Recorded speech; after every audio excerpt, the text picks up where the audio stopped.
مولاي صل وسلم دائما أبدا على حبيبك خير الخلق كلهم.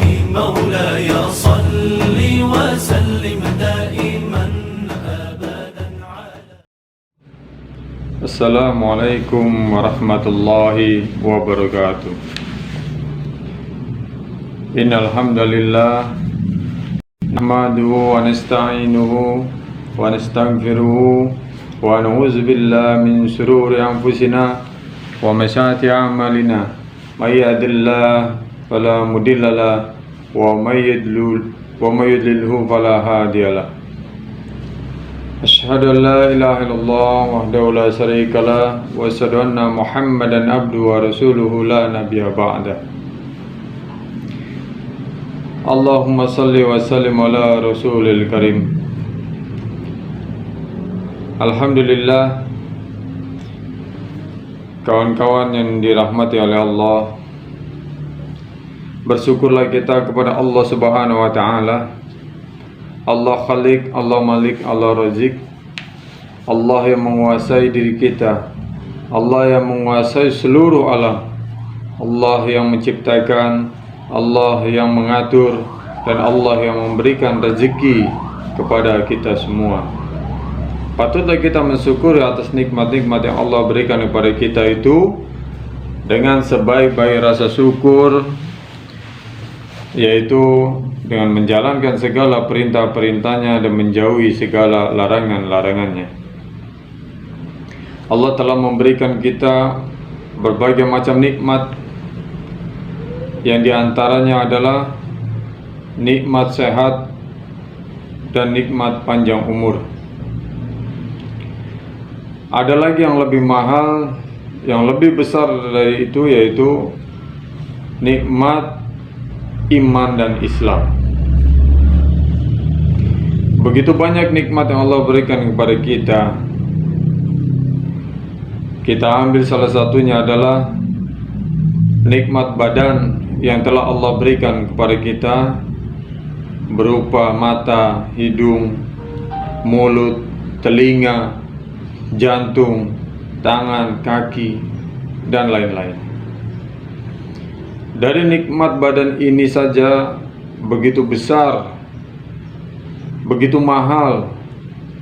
Apabila kita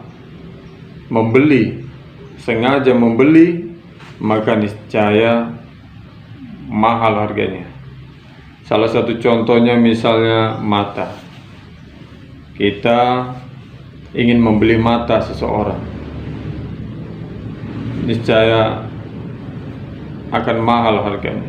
Atau mata kita yang kita ingin jual dengan harga 1 miliar, 2 miliar, 3 miliar, atau bahkan 1 triliun, niscaya kita tidak akan jual mata kita.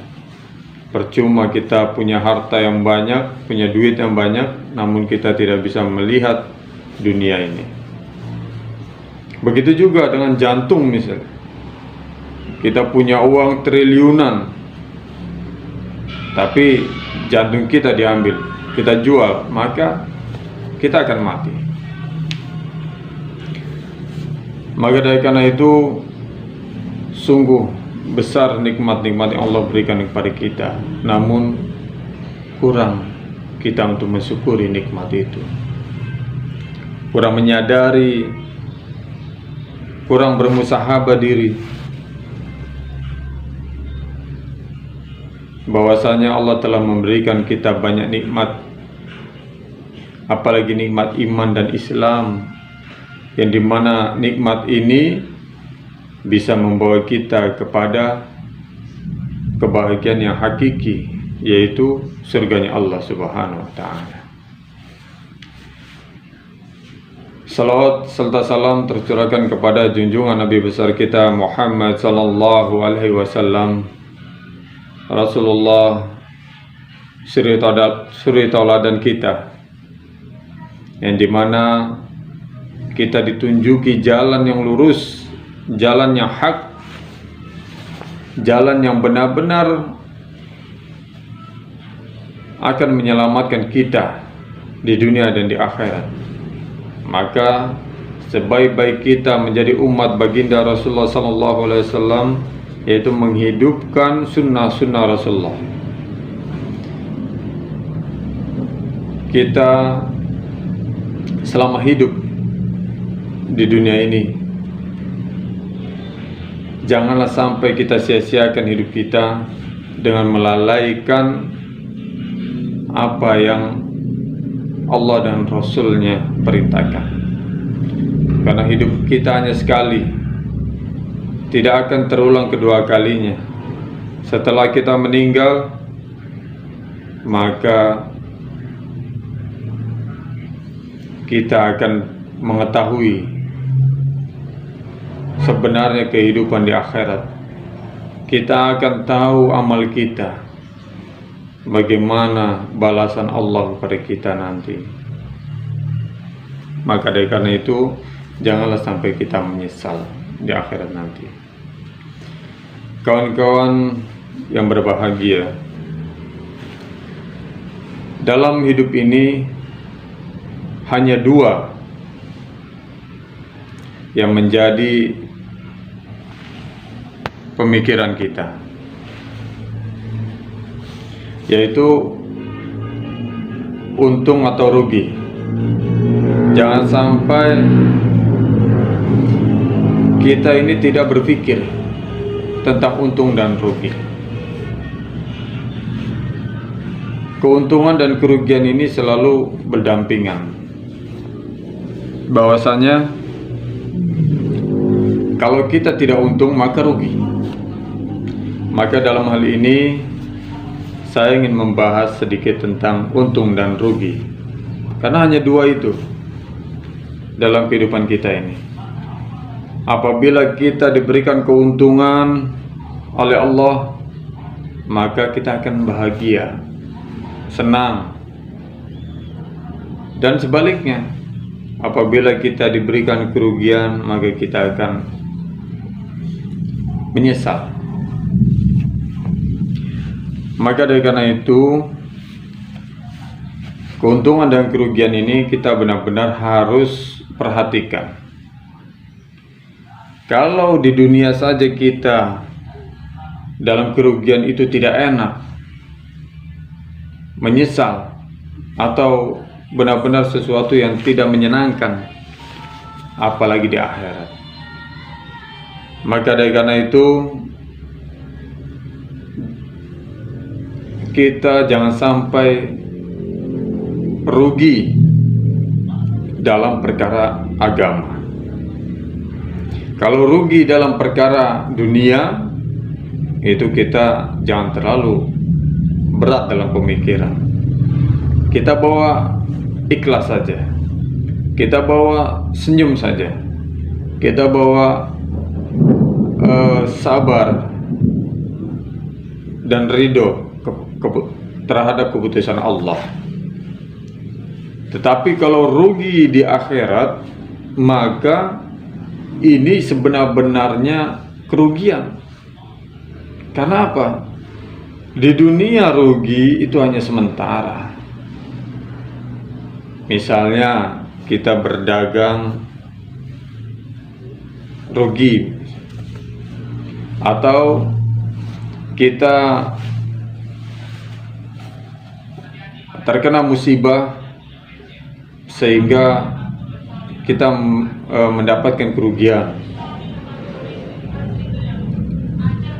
Itu sesuatu yang kecil, perkara-perkara kecil kalau di dalam konteksnya dunia. Tapi kalau kerugian akhirat, maka yang kita akan dapatkan adalah siksaan yang begitu pedih, yang dimana abadan, lama dan sangat lama. Bahkan saking lamanya kita merasa di akhirat itu adalah kekal siksaan itu. Ada 3 hal yang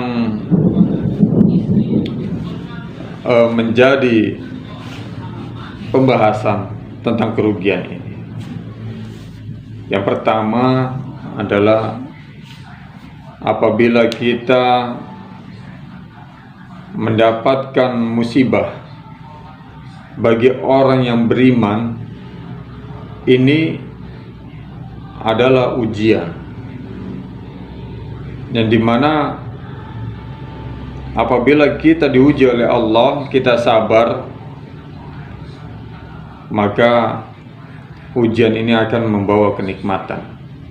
Jadi kerugian yang sebentar, maka apabila kita jalani dengan iman Islam, iman yakin, maka akan membawa kenikmatan. Yang kedua, musibah apabila terjadi pada orang yang hanya Islamnya di ucapannya saja atau KTP-nya saja Islam, dalam konteks ini kurang beriman, tidak menjalani apa yang Allah dan Rasulnya perintahkan, maka musibah ini akan menjadi sebuah teguran, yang dimana teguran ini akan terus kita dapati dan terus kita dapati sampai kita benar-benar sadar ditegur oleh Allah Subhanahu wa Ta'ala.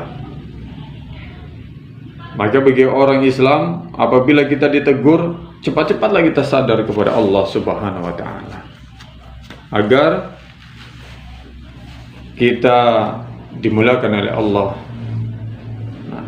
Dalam kerugian yang sebentar, kita langsung diberikan keuntungan kembali. Lalu yang ketiga, musibah yang terjadi pada kita apabila terjadi pada orang kafir, maka ini adalah azab atau kerugian yang besar.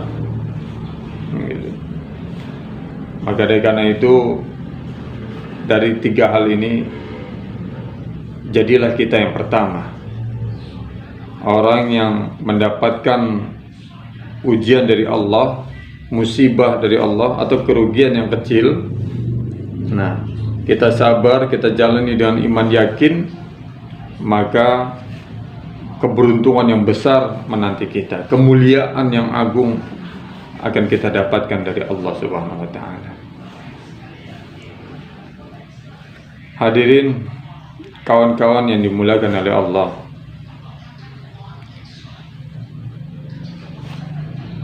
dalam kerugian ini, apabila kita dapatkan di akhirat, maka benar-benar kita akan mengalami penderitaan yang begitu dahsyat. Walaupun umat Islam semua akan masuk surga, walaupun sedikit saja keimanan sebesar biji jahro itu akan masuk surga. Tetapi hati-hati. Nah, walaupun nanti masuk surga, tapi dicuci di neraka begitu lama, dahsyat. Jangankan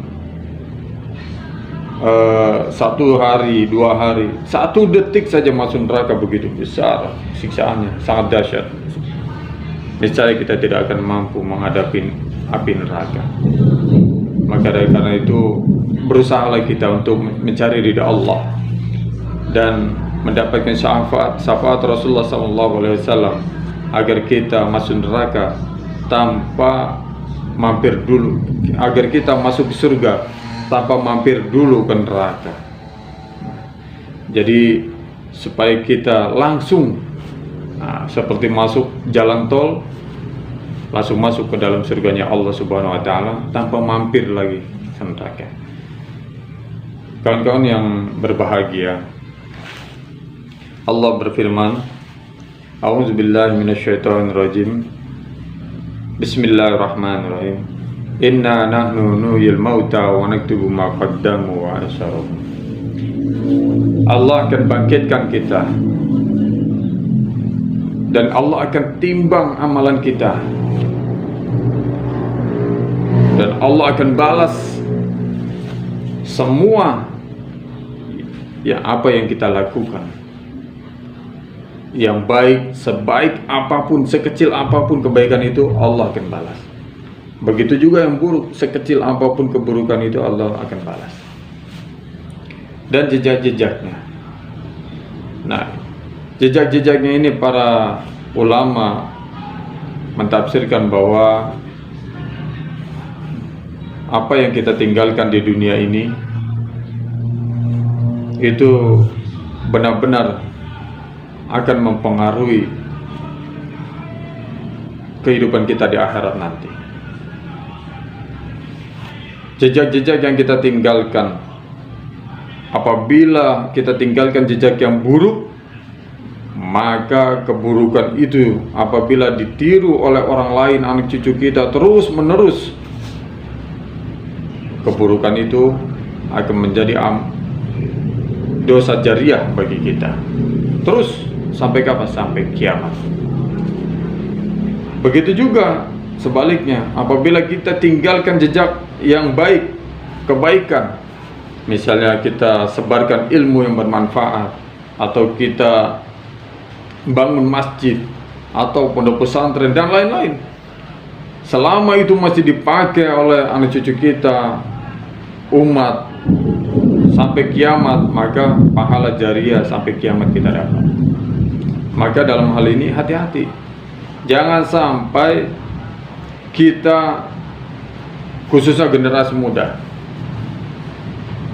menyesal karena di zaman teknologi ini, di zaman modern ini, sudah berkembang yang namanya alat canggih, yang dimana percakapan jarak jauh mudah sekali, apalagi mengirim gambar yang bagaimanapun, video dan lain-lain. Nah, kita biasanya memakai WhatsApp. Nah, WhatsApp ini biasa di kalangan muda sebagai sarana untuk komunikasi dan bercanda, senda gurau. Dan banyak di kalangan muda ini yang sering sekali sesuatu yang bermudarat atau mengandung unsur dosa itu dijadikan candaan. Salah satu contohnya adalah misalnya kita menge-share gambar-gambar atau video yang sedikit seronok, yang vulgar misalnya, kita share dengan dalil candaan, bercanda saja. Nah, akhirnya di-share dari satu grup ke grup lain, terus di-share lagi. Nah, selama gambar itu dilihat oleh orang lain, bahkan sampai ke menyebar ke seluruh dunia, maka dosa jariah itu akan terus mengalir sampai kiamat. Nah, ini hati-hati, jangan sampai kita rugi ya, karena menge-share satu gambar terus di-share kembali sampai menyebar ke seluruh dunia. Nah, bagi yang sudah melakukan itu, cepat-cepatlah bertobat kepada Allah, mohon ampun kepada Allah. Nah, lalu jangan lakukan lagi, jangan ulangi lagi. Insya Allah dengan taubatan nasuha, insya Allah Allah akan ampuni kita. Nah, demikianlah tadi apa yang sedikit kami sampaikan. Semoga bermanfaat, khususnya bagi saya pribadi dan umumnya bagi kita semua, kawan-kawan kaula muda, dan bagi siapa yang mendengarkan. Dan semua, apabila ada kata-kata yang salah, kami mohon maaf. Dan apabila ada yang benar, kata-kata yang benar, semua datangnya dari Allah Subhanahu wa Ta'ala. Akhirul kalam, wassalamualaikum warahmatullahi wabarakatuh. مولاي صل وسلم دائما أبدا على حبيبك خير الخلق كلهم. مولاي صل